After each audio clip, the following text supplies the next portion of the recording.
사장님 안녕하세요. 네, 반갑습니다. 네, 간단히 자기소개 부탁드립니다. 네, 안녕하세요. 저는 영등포에서 초밥집을 운영하고 있는 스시마루 대표 이상영이라고 합니다. 반갑습니다. 1시부터 또 이제 단체 손님 예약이 돼 있어요. 주말에는 전국에서 찾아오시는 분들이 많다 보니까 예약이 좀 많습니다. 이렇게 하면은 나중에 손님 무리가 그냥 탁 한 번에. 지금 알려주신 분은 누구예요?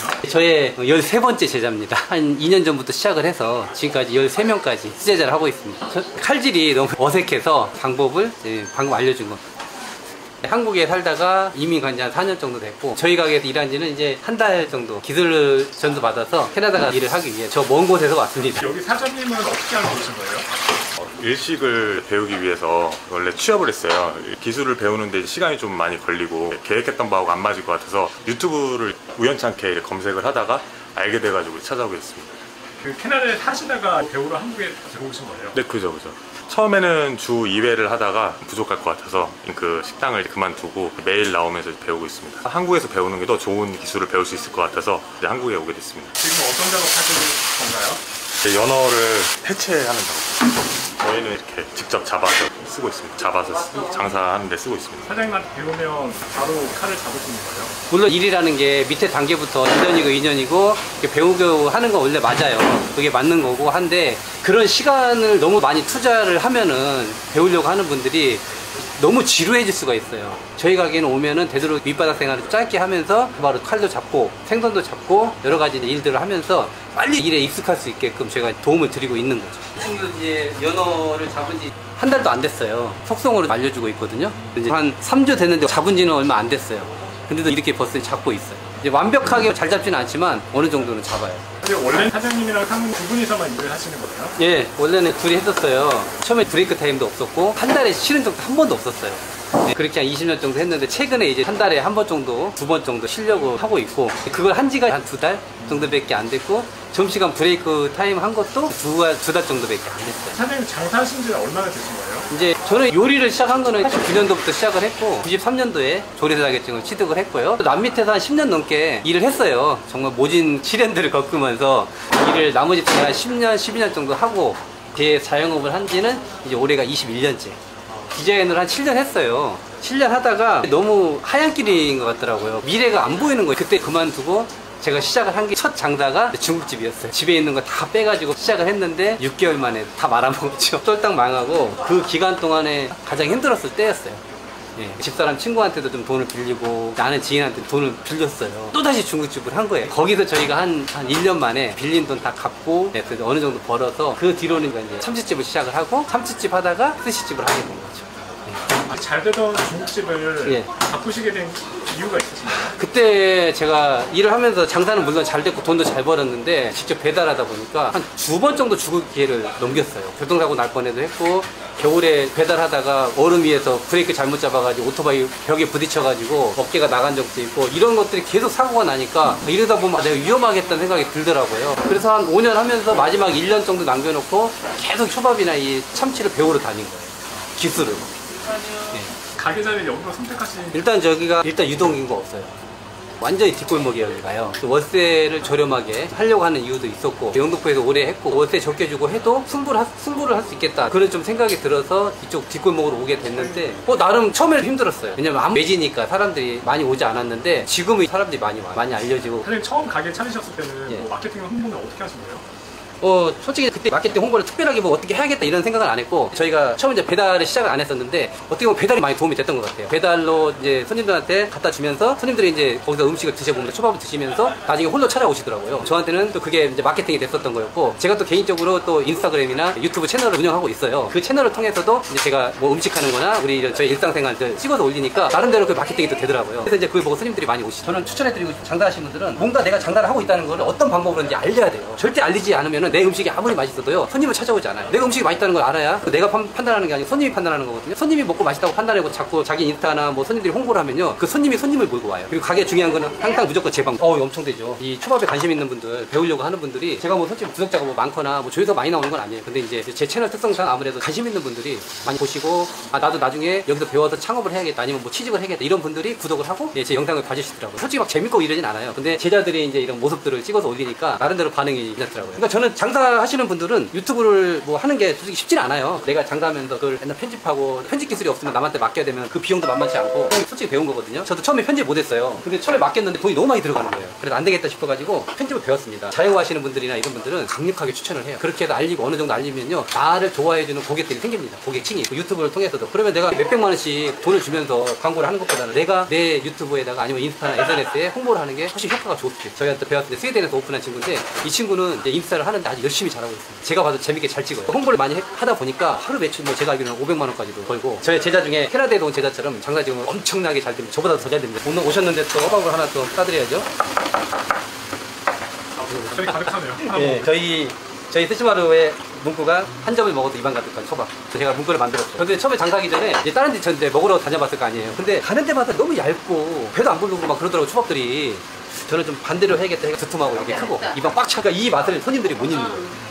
이 포만감을 이제 딴 데 가서 먹으면은 저희 집 초밥이 생각이 난대요, 손님들이. 사장님 처음에는 그럼 초밥 만드는 거 어떻게 배웠어요? 저도 이제 그때는 초밥 기술이 없었고 또 생선을 못 잡을 때여서 나름 이제 그 화곡동에 있는 분한테 찾아가서 지금 제자들처럼 네, 똑같이 그렇게 해서 배웠습니다. 뭐 회사에 공짜가 없잖아요. 그때 배웠던 돈은 이 기술도 익혀서 벌었기 때문에 후회하지 않아요. 참 잘 됐다고 저는 생각을 해요. 저도 그렇게 배웠기 때문에 우리 제자들이 이 벽이 높아요. 배우러 오시는 분들이 일단 비용도 좀 비싸고 비용 때문에 솔직히 고민을 많이 해요. 전수 창업이라는 거는 사장님이 알고 있는 그 기술을 그 기간에 다 알려주시는 거예요? 그렇죠. 저의 노하우를 이제 저도 처음부터 성공하지는 않았잖아요. 저는 실패를 거듭나 여기까지 온 거기 때문에 여기 배우러 오신 분들이 성공해서 오려고 한 거지 실패하려고 온 거 아니야. 제가 여기서 그동안 하면서 성공했던 이런 경험담들 그다음 제자들한테 이제 알려준 거예요. 근데 와서 창업하는 애들 보면은 다 잘 됩니다. 손이 많아서 힘들어서 못하는 정도로.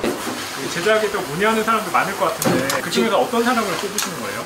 왔다 그냥 발만 닦는 사람도 있고 진짜 이야기를 해보면 이 친구는 정말 열정이 있거나 간절한 사람이다 라는 게 눈에 보이면은 저는 같이 해요. 근데 지금도 솔직히 한 두세 명이 지금 대기하고 있어요. 지금 제자들이 꽉 차가지고. 그럼 보통 사장님께 얼마 정도 배우고 창업하러 나가는 거예요?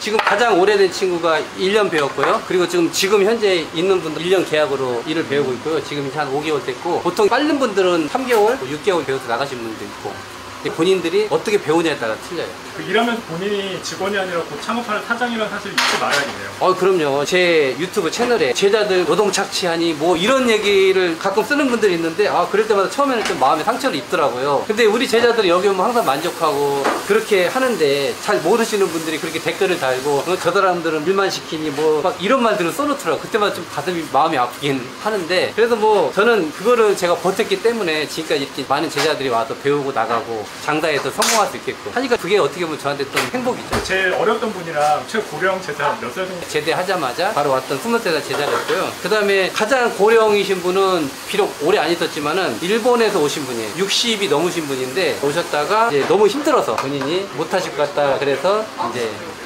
한 3주인가 배우다가 가셨습니다. 그분이 가장 고령자고, 지금 있는 분들은 이제 보통 50대 분도 많고 40 정년퇴직이나 회사에서 그만두시는 분들, 이런 분들이 특별하게 뭘 하려면 제2의 삶이잖아요. 뭘 해야 될지 모르기 때문에 여기 와서 저한테 기술 배우고 하면은 나중에 남은 기간이라도 내 장사 하면서 할 수 있을 것 같다, 그런 분들도 많이들 오시긴 해요. 계약서 같은 것도 작성하시던데 서로 예. 어떤 걸 약속하는 거예요? 가끔 일하면서 안 좋은 제자가 좀 있었어요. 뭐 일하다가 막 혼자서 짜증내고 하다 보면은 내가 이거 왜 해야 되니, 가게 분위기를 깨는 제자들이 있어요. 그래서 그런 거에 대해서 하지 말라. 만약에 그런 일이 있을 때 바로 계약은 해지된다. 뭐 무단결석하거나 갑자기 안 나오거나 제자들 상호간에 뭐 싸우거나 뭐 말다툼 이런 경우가 있으면 안 된다는 그런 계약서 조항이 있습니다. 그런 계약서는 꼭 씁니다. 그걸 안 쓰고 시작하면요 이게 어떻게 될지 몰라요. 자기 고집 없이 알려주시는 거는 다 흡수하는 게 중요하겠네요.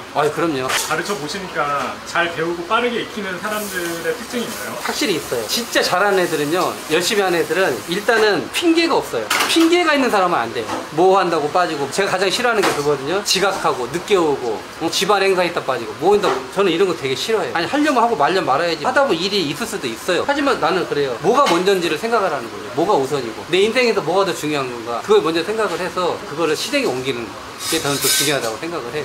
여기서 있는 제자들이 진짜 열심히 하는 친구들은 핑계가 없어요. 열심히 나와요. 자기가 무슨 일이 생겨도 항상 이게 우선인 거예요. 나 이것 때문에 안 된다, 약속이 있더라도 나 이거 하고 만나자, 이거 배우고 나 이 시간 끝나고 만나자, 이런 마인드로 배워야 된다고 저는 생각을 합니다. 그럼 이 과정 중에는 재료 선택부터 가게 운영까지 스타일로 다 배우는 거예요? 그럼요. 여기에 학원이 아니잖아요. 학원은 가서 음식을 배우고 음식 그 실력을 쌓는 거지만은 저희는 이런 음식도 기본이지만은 배달부터 홀에 관한 모든 거, 그다음에 주방에 관한 모든 거, 그다음에 재료 파악부터 내가 가게를 운영할 수 있게끔을 만들어주는 곳이에요. 여기는 실질적으로 저희가 장사를 하고 있고 현장에서 일을 하는 업장이잖아요. 그런 모든 것들을 배우기 때문에 장사 준비하시고 창업 준비하시는 분들한테는 어떻게 보면 저희 가게처럼 이렇게 좋은 조건이 있는 가게가 쉽지가 않죠. 어쨌든 마음이 아플 때가 많아요. 왜냐면 처음 온 분들이 생선 잡고 하다 보면 실수 많이 해요. 녹수도 많이 내고 생선도 잘라버리고 이거를 웬만한 업장에서는 용납이 안 돼요. 안 해요. 내 재료가 다 손실되는데 누가 이걸 합니까? 저도 처음에는 힘들었는데 그걸 버티고 하니까 실수하고 살 날리고 하는 거는 당연한 거예요. 처음에 배울 때 당연히 그렇게 해야죠. 처음부터 잘하는 사람이 어디 있어요?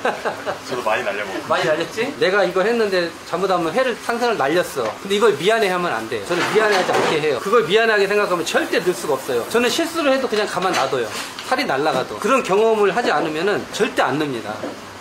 그래서 그냥 본인이 스스로하게, 그리고 정 안 될 때 내가 옆에서 한 번씩 더 잡아주고 이렇게 한다라는 길을 알려주면은 이 친구들이 배움이 빨라져요. 겁이 없어야겠네요. 예, 그쵸. 과감하게 하셔야 돼요. 재료비가 많이 들진 않나요? 저희는 많이 들어서 재료 때문에 솔직히 저희 와이프랑 좀 충돌이 좀 많긴 했었어요. 와이프 입장에서는 재료 많이 쓰니까 좀 아껴라. 처음에는 남는 거 너무 없다 그랬어요. 근데 그것 때문에 좀 이제 서로 의견 충돌도 있고 했는데 모르겠어요. 저는 솔직히 그때 당시에도 원가 생각을 안 했어요. 원가가 뭐 50% 들어가면 60% 들어가든 70% 들어가든 그냥 손님이 와서 맛있게만 드셔주고 많이만 오면 좋다고 생각을 했기 때문에 저는 원가 계산을 솔직히 안 했거든요. 근데 지금도 저는 원가 많이 들어가요. 뭐 40~50% 들어가긴 하지만은 저는 아깝다고 생각. 50%야 지금? 아이고 야. 네, 50% 들어간다고 해도 저는 손님이 많은 게 좋고 손님들이 와서 내 초밥을 먹어주면서 행복해하는 게 저는 좋아요. 그래도 제가 버틸 수 있는 거는 보시다시피 남 안 쓰잖아요. 제가 직접 다 하기 때문에 주방장 인건비 요즘 뭐 400~500씩 줘야 돼요. 그거 저는 재료에 투자한다고 생각을 해요. 웬만한 사람들이 버티기 쉽지가 않아요. 하루도 안 쉬고 브레이크 타임 없이 한다는 거를 솔직히 이게 쉽지가 않거든요. 처음부터 저도 그렇게 못했어요. 하다 보니까 체력이 생겨가지고 되더라고요. 알다시피 저희가 이제 망하기도 해보고 너무 힘들게 좀 장사를 하고 그랬잖아요. 정말 어려웠을 때 그때 그 상황으로 가기 싫어요. 가기 싫으니까 같이 한 거예요. 바닥에 가서 생활을 하니까 이거 사람이 진짜 살 게 아니더라고요. 그게 싫어서 솔직히 하루도 안 쉬고 일을 했던 거는 그런 거 이유가 있었어요. 손님한테 우리가 장사를 100%다 맞출 수는 없어요. 어떤 분들은 쫀득한 거 좋아하고 아니면 화로 좋아하고 어떤 분들은 수숙낸 거 좋아하는데 그걸 다 맞출 수는 없는 거예요. 그래서 우리 초밥을 좋아해주는 손님을 타겟으로 해야겠다 했는데 이제 그게 어떻게 먹힌 거죠. 그럼 배워보시니까 오시길 잘했다고 정말 잘했다고 생각합니다. 어떻게 보면 형처럼 친절하게 되게 잘 가르쳐줘요. 실력이 아직 많이 부족하지만 많이 늘었다고 생각합니다. 선생님 캐나다 가서 바로 창업하시는 건가요? 바로 창업은 아니고요. 일단 취업을 먼저 할 계획이고요. 오래 걸릴 것 같아서 제 상황의 특성상 이제 빨리 기술을 배워야 되기 때문에 이쪽으로 오게 됐어요. 선생님 장사하시다가 힘든 적도 있으시다고 하셨잖아요. 네. 어느 정도까지 어려우셨어요? 쉽게 말해서 지하에서 잠자는데 물이 들어와도 모르고 잤다. 우리 큰애를 100일 만에 어린이집에 맡기고 올 때 마음 아프잖아요. 이제 100일밖에 안 된 애를 우리가 먹고 살기 위해서 어린이집에 맡겨야 되는, 그것도 부탁해서. 그때는 100일 된 아이는 맡겨주지도 않았거든요. 그 아이를 맡기고 나왔을 때 독하게 살아야 되겠다, 돈 벌어야겠다, 그런 생각들이 많았어요. 어느 정도 되셨을 때 좀 안정되게 접어들었다고 느끼셨어요? 저도 처음부터 이렇게 안정적으로 되진 않았어요. 처음에 하루에 5만 원도 팔고 3만 원도 팔고 진짜 손님이 한 일주일 안 오니까요. 둘이 앉아가지고 울었어요. 눈물이 나요. 그리고 일단 부부간에 대화가 없어져요. 이거 장사하시는 분들 진짜 뭐라 그럴까, 마음속 깊이 들었으면 좋겠어요. 제가 경험했던 거거든요. 하루 이틀 정도 참을 수 있어요. 근데 3일 사이 넘어갔어도 손님이 없잖아요. 눈물 나요. 특히 부부간에 있으면은 저희도 울었어요. 진짜 그랬거든요. 참아내면서 장사를 하면서 한 5년, 6년쯤 되면서, 그때도 솔직히 완전 잘 된 건 아니고 이제 조금씩 빛이 보이기 시작할 때였어요. 그리고 한 7, 8년 되면서부터는 빛이 보이더라고요. 장사하려면 중요한 게 그냥 막 장사해, 나 오늘 하루에 500 팔았어, 1000만 원 팔았어가 중요한 게 아니에요. 하루에 내가 100만 원을 팔든 200만 원을 팔든 간에 내가 건강하게 오래 하는 게 중요하거든요. 근데 성공의 길은 빠를 수도 있지만 실패의 길도 빠를 수가 있는 게 자영업이니까, 그러니까 이런 걸 명심을 하고 준비를 하시고, 저도 직장생활 해봤지만은 저는 자영업을 선택을 한 게 너무 지금도 잘했다고 생각을 해요. 그래서 저처럼 자영업에 생각이 있고 꿈이 있는 분들이 있다면은 굳이 뭐 초밥이 아니더라도 내가 좋아하는 메뉴, 좋아하는 음식을 선택을 해서 정말 잘하는 사람한테 찾아가서 그분한테 좀 배우라는 거죠. 물론 학원도 좋아요. 좋지만은 저는 학원보다는 노하우, 풍부한 경험, 실패와 성공을 맛봤던 이런 분들한테 찾아가서 배우는 게 좋지 않을까. 대신에 공짜로 가면 안 됩니다. 응당하게 주고 배우세요. 절대 공짜라고 생각하시면 안 돼요. 정당하게 주고 사장님한테 도움 준다고 생각하고 그런 마음으로 배우면은 분명히 장사로서 성공할 수 있습니다. 코로나 때는 어땠어요? 솔직히 저희가 코로나 때 진짜 매출이 한 3배는 더 잘 됐어요. 아, 정말? 홀에 못 오잖아요. 그래서 저희가 이 뒷골목으로 온 것도 배달을 하기 위해서 온 거거든요. 손님이 홀에 못 오니까 배달로 다 몰리는 거예요. 제가 그때 하루에 거의 연어를 3-4마리, 광어 6마리에다가 농어에다가 도매에다가 제가 그렇게 하루에 많이 잡아본, 왜냐면 혼자 하니까 다 잡아야 되잖아요. 그때 가장 많이 생선을 잡아본 거고 돈을 많이 벌었어요. 장사가 먼저 실력도 중요하고 맛도 중요하지만 어느 정도 운도 따라줘야 돼요. 이것도 중요하더라고요. 여기서 취급하시는 생선 종류가 몇 가지나 되신가요? 그전에는 굉장히 많았죠. 5-6가지 됐었는데 지금 다 줄여서 완도강어, 연어, 참치 종류도 2-3가지 쓰고요. 그 다음에 도미, 이렇게 생선을 쓰고 있습니다. 겨울 되면 겨울방어 쓰고요. 살이 너무 많아. 여기까지 들어가야 돼. 이렇게 더 들어가야 돼. 지금 이만큼의 로스를 낸 거야. 살인데 이만큼이 빠진 거야. 들어갈 때 더 들어가라. 우리는 미리 안 벗겨놓고 바로 벗기다 벗기는 걸 빨리 배워요. 미리 껍질을 벗겨놓지 않고 들어올 때마다 벗기는 특별한 이유가 있나요? 네, 이게 솔직히 쉬운 작업은 아니에요. 귀찮은 작업인데 이 연어의 위에 이 기름기 보세요. 바로 자르면은요 틀려요. 이 기름기를 살려놓은 상태로 초밥을 싸서 나가요. 어떻게 보면 연어의 수분이 빠지지 않게 하기 위해서 그때그때 바로바로 벗겨서 나가거든요. 근데 이 초밥이 정말 맛있습니다. 근데 이거는 어떻게 보면 너무 간단한 거지만은 내 정성이 좀 더 들어가면 되는 거거든요. 이렇게 유지해서 하고 있어요. 처음에는 동작도 느리고 귀찮기도 했었어요. 몇 번 이거 이렇게 하지 말까, 나도 그냥 남들처럼 썰었다 했는데 내 장사다 보니까 안 바뀌더라고요. 안 되더라고요. 그리고 손님들이 좋아하고 먹는 거 보면은, 드시는 거 보면은, 행복하는 거 보면은 그냥 이렇게 해야겠다 하고 이제 캐나다 가야 된다는 생각이 있으니까 아무래도 그 기간 안에 저도 제가 갖고 있는 걸 최대한 많이 알려주려고, 국내 제자들은 제가 언제든지 만날 수 있고 연락을 할 수가 있고 하는데, 우리 스웨덴 제자나 또 조만간 또 미국 제자도 있어요. 그래서 외국에 있는 애들이 독해요. 안 쉬고 스승은 정말 뛰어넘는 제자들인 것 같아요. 저보다 더 독합니다. 애들이 좀 포장기가 좁아서 이렇게 이제 접어서 한번 밑으로 더 접어가지고 이렇게 넣고 있어요. 손님들이 봤을 때 이렇게 작아 하는데 막상 열어보면은 이렇게 이제 엄청 크게 나오죠. 어떤 분이 이름을 만들어줬어요. 이불 초밥이라고. 생선이 회를 이불처럼 덮는다고 해서 이렇게 큰 거를 이렇게 솔직히 웬만한 분들은 왜 이렇게 크게 줘 하는데 막상 드셔보면요 틀려요. 그래서 그것 때문에 손님들이 이 맛을 못 잊고 오는 거예요. 어느 정도 됐을 때 생선 잡거나 다루는 게 완전히 몸에 익었다고 느끼셨어요? 그걸 이제 사람들마다 조금씩 달라요. 보통 생선을 잡는 거는 이제 기본으로 1-2달 정도만 하면은 흉내는 내지만 진짜 그 깊은 곳까지 가려면 못해도 1년은 배워야. 그리고 이걸 배운다고 해도 다가 아니고 이걸 배워서 내가 얼마큼 많이 잡냐가 중요해요. 그거를 터득을 해야 내게 돼요. 배운다는 실전을 많이 경험해야 돼요. 그렇죠. 저도 처음부터는 막 잘 잡지 못했죠. 막 저도 막 날려먹고 이걸 어떻게 도무지 안 될 것 같더라고요. 근데 하니까 되더라고요. 저도 막 실망도 많이 하고 실패도 하고 그랬어요. 근데 거기서 그 고비를 넘기지 못하면은 안 되더라고요. 근데 그 고비를 넘긴 제자들은 되더라고요. 어떤 일이든 마찬가지예요. 내가 정말 돈을 많이 벌고 싶다, 난 돈 많이 벌어 성공하고 싶다, 이런 거를 그냥 말로만 하지 말고 내가 실천하고 노력하고 내가 뭔가 하려는 마음이 있으면 거기에 대해서 최선을 다하고 지루해 하지 말고 이렇게만 해주신다면은 저는 뭐 꼭 직장 생활 안 하더라도 자영업자로서 성공할 수 있다 저는 생각을 해요. 무조건 본인 마음에 달렸어요. 본인 마음이 중요해요. 이게 장사가 잘 된다고 나태해지고 나 장사 잘 되니까 좀 쉬면서 해도 돼, 나 여유 있게 해도 돼 라고 생각하면 절대 안 돼. 장사라는 거는요 한 번 올라갔다가도요 한 번 금방 그냥 떨어지는 게 장사예요. 한 방에 가요. 이거는 내가 신경 안 쓰고 제대로 안 하고 노력하지 않으면 그냥 한 방에 떨어지는 게 장사예요. 이거는 정말 중요한 거예요. 그래서 저는 그런 마음을 항상 갖고 있기 때문에 제가 조금만 며칠만 쉬어도 불안해요. 그리고 며칠만 손님이 없어도 불안하고, 이런 불안한 마음들을 계속 갖고 장사를 하셔야 된다는 거죠.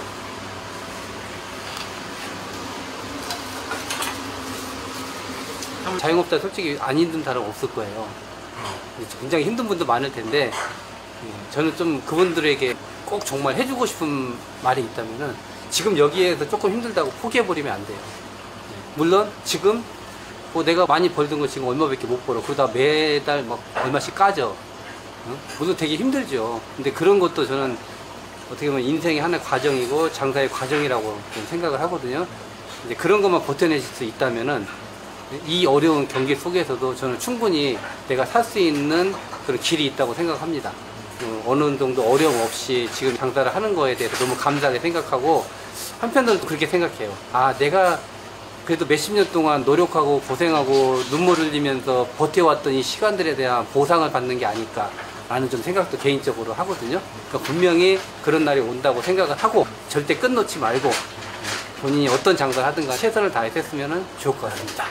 네. 스시 마루라고 가게들이 많이 나오던데 예. 다 사장님한테 배워서 나가신 분들? 아니. 스시마루라는 이름은 많이 있고요. 요번에부터는 이제 저희들 국내 제자들한테 제 사진과 그런 걸 좀 만들어서 정말 진정한 제자들한테는 제 사진을 문 앞에 붙여두고 그런 전화들이 많이 와요. 스시마루 갔는데 왜 스시마루처럼 회가 안 듣고 이런 게 전화가 고객한테 몇 번 받았어요. 거기 스시마루 아닙니다. 이거를 제가 계속 해명하기도 힘들더라고요.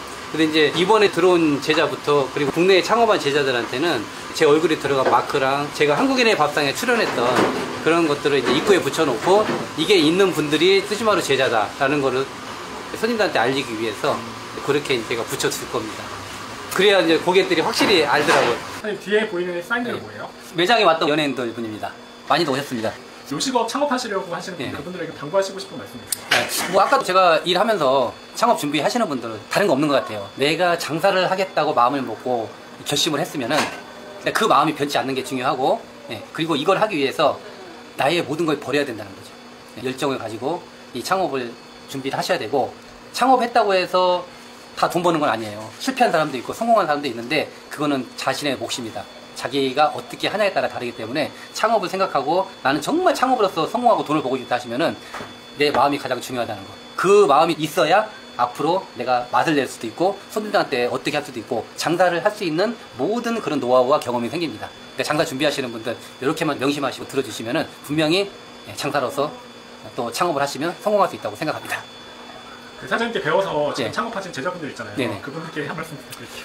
여기 있으면서 정이 든 제자도 있었고 또 오래 배우다 보니까 가면서 또 울면서 간 제자도 있었고 정말 그동안 부모님처럼 너무 따뜻하게 해주고 했던 그런 마음을 썼던 그런 제자들도 많이 있었는데 그 제자들이 여기 와서 배웠기 때문에 성공했으면 좋겠고 건강하게 오래오래 장사 잘해서 본인이 생각하고 또 목표하는 꿈이 있을 거 아닙니까? 그 목표, 그 꿈이 이루어질 수 있도록 본인이 최선을 다해서 열심히 해서 꼭 성공해서 나중에 나를 찾아와서 저한테 그냥 따뜻한 밥 한 끼 사주면 저는 그걸로 만족합니다. 네, 장차 캐나다에서 창업하실 예비 사장님 앞으로의 그 각오나 계획 같은 거 한번 말씀해 주시죠. 일단은 이제 남은 기간이 한 이제 한 3개월 좀 3개월 좀 남은 것 같은데요. 그 기간 동안 일단 최대한 잘 배워서 캐나다 돌아가서 일단 당장은 제가 창업을 할 수는 없겠지만 이제 그 준비를 차근차근 잘 해서 나중에 캐나다에서 많은 식당들이 있지만 그 식당들 중에 좀 특색을 갖추고 여기서 배운 그대로의 맛과 그 노하우들을 가져가서 그 캐나다에서 스시마루 향기를 느낄 수 있는 그런 가게를 제가 할 수 있다면 그게 하나의 목표입니다. 응원하도록 하겠습니다. 감사합니다. 찾아주시는 고객분들한테 한 말씀. 고객님들이 많이 찾아오셨기 때문에 이렇게 잘 유지하고 있고요. 너무 이렇게 감사해요. 솔직히 매일매일 감사하게 생각하고 이 손님이 왔을 때 정말 맛있고 행복하게 음식을 먹고 하나도 남기지 않고 갔을 때 그럴 때 가장 저는 손님들한테 잘하고 있다라는 걸 느끼고 있고요. 그게 저의 큰 행복인 것 같습니다. 사장님 앞으로 계획이나 목표가 있으실까요? 저도 50대 중반 후반 넘어가면서 앞으로 한 5년 이내에는 제 건물을 가지고 장사를 하는 게 목표고 그렇게 여기저기 옮겨 다니지 않고 한 군데서 오래오래 그 자리에 있으면은 저희 매장 와서 누구든지 편하게 초밥을 먹을 수 있는 그런 건물을 하나 갖고 장사를 또 하는 게 저의 또 꿈입니다. 하지만 쑥스러우시겠지만 사모님께 한 말씀 부탁드립니다. 아까 저 솔직히 이런 말을 할까 말까 이거 목에까지 찼었는데 와이프가 얼마 전에 암 진단을 받아서 이제 암 수술을 했어요. 이제 뭐 이런 게 어떻게 보면 뭐 얘기를 하는 부분이 좀 민감하기도 하지만은 이거 얘기를 안 하려고 이렇게 아까부터 계속 억눌렀는데 와이프한테 그런 얘기를 하라고 하니까 제가 말씀드리지만은 그동안 20년 동안 제 옆에서 장사도 하면서 힘든 일, 또 고된 일 많이 겪었는데 최근에 불행하게도 암이 찾아와서 고생을 많이 했습니다. 그래서 뭐 많은 이야기까지는 할 수 없지만은 가게를 접을 생각까지도 하고 치료해만 전념할까라도 생각도 하고 또 생명의 위협까지도 느꼈는데 어쨌든 좋은 결과가 나오고 또 수술도 잘 받았어요. 그렇지만 또 의사가 하는 말이 더 위험할 수도 있다. 다른 데로도 전이가 될 수도 있으니까 지금 수술 잘 됐다고 방심하지 말고 항암 치료, 방사선 치료 잘 하고 계속해서 면역 주사를 맞아야 된다고 하더라고요. 또 약을 한 10가지 넘게 먹어요. 암에 필요한 그런 약을 먹고 있거든요. 그래서 그걸 앞으로 잘 버텨서 앞으로 5년 이내에만 재발하지 않으면 다시 완치가 될 수 있다고 하니까 잘 버텨줘서 오래오래 제 곁에서 함께 좀 행복하게 그동안 힘들게 고생하고 노력하고 했으니까 조금 여유도 생기고 했으니까 앞으로 남은 기간 행복하고 즐겁게 함께 오래오래 장사하면서 살 수 있는 저희 아내가 되면 좋겠다라고 말하고 싶습니다. 감사합니다. 우리 잘 되는 사람들 TV PD님 오셔가지고 저희 스시마루 촬영해주셔서 너무 감사하고 고생 많이 하셨습니다. 즐거웠던 시간인 것 같아요. 장사하면서 알고 있던 이 노하우나 경험을 많은 분들이 이 영상을 보고 장사하는 데 도움이 됐으면 좋겠고요. 스시마루 이사부 구독자분들도 잘 되는 사람들 TV 많이 구독 좀 부탁드리도록 하겠습니다. 잘 되는 사람들 TV 파이팅! 대박 나시기 바랍니다. 네, 감사합니다. 감사합니다. 네. 저는 스시마루에서 배웠던 스웨덴 제자입니다. 저는 스시마루에서 잘 배워가지고 스웨덴에서 가게를 차린 지 지금 6, 7개월 차 되고 있습니다. 여기 스웨덴에서 스시를 배우다가 더 깊게 배우고 싶어가지고 어느 날 유튜브를 보는데 스시마루 이사부란 채널을 발견하게 되어가지고 그 채널이 그 영상 컨텐츠들이 한 몇 달 동안 머리에 계속 맴도는 거예요. 마음을 굳게 먹고 한국으로 가게 됐습니다. 엄청 많은 도움이 됐고요. 모든 메뉴 하나마다 제가 사장님한테 배운 그 노하우나 레시피 같은 거를 다 잘 응용을 해가지고 지금 손님들 반응이 엄청 좋습니다. 저는 열심히 하자. 0부터 10까지 처음부터 제대로 열심히 하면서 잘 배우자란 마음밖에 없었습니다. 그냥 열심히 했습니다. 보통 제가 출근을 7시, 8시 사이에 출근을 하고 끝나는 거는 마감 11시였나? 한 11시까지 일을 했는데요. 일을 끝나고 사장님이랑 술 한잔 하고 집을 가야 되는데 집까지의 거리가 한두 시간 걸리니까 거기서 3달 배웠는데 3달 동안 그냥 사우나에서 살았고요. 우리나라 잘 돼 있잖아요. 거기서 3달 동안 전기권? 그런 거 끊어가지고 매일 거기서 자고 아침에 다시 와서 일하고 사장님께서 정말 저를 진짜 부모님처럼 대해주셨어요. 그래가지고 그 마음이 너무 와닿으니까 그냥 저도 모르게 힘들 때마다 의지를 하고 막 그래서 연락을 좀 자주 드립니다. 앞으로의 목표는 지금처럼 열심히 해가지고 매장을 하나, 2개 계속 늘려나가는 게 목표입니다. 그래서 돈 많이 버는 게 그게 목표죠. 사장님 그리고 사모님 저를 진짜 진심을 다해서 가르쳐주시고 대해주셔가지고 제가 여기까지 온 것 같습니다. 정말 감사드리고요. 저희 앞으로도 지금처럼 이렇게 잘 지내고 또 제가 한국 가면은 맛있는 거 사갈게요. 정말 감사드립니다.